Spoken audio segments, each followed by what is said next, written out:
अम्मा कहाँ जाती है? पूजा करने जात हो। हमका पैसा दे दे, हम जाई थे बाजारे। कहे का पैसा चाहिए? अम्मा मछली काट माने 100 रुपया दे दे, हम जाई थे बाजारे।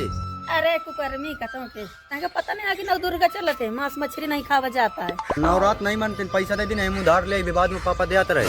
मैं मछली मांस का पैसा न दूं, तुमको जो करे तो करे, जाना या जाता। जाएंगे रे, मोरे लगे पैसा ले आइए। चल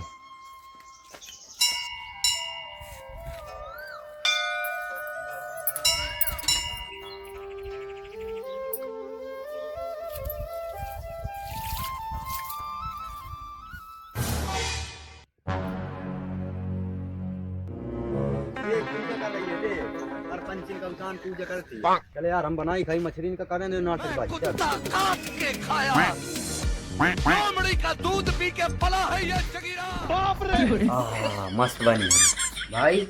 मामा है अम्मा सही कहा रहा, नवरात में मछली ना खाई जाए, मैं तो ना खाई। अब आएगा मजा।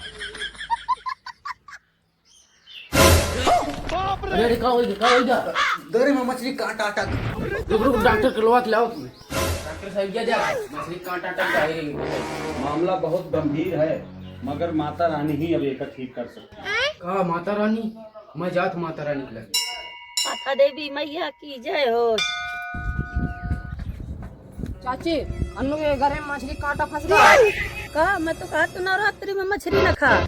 गलती हुई हमसे, पाथ देवी मैया से माफी मांगी था, वो का ठीक कर दी। अरे माता जी गलती कर गेला है, माफ कर दी ना। ये देखो जीवन में मछली नहीं खानी चाहिए।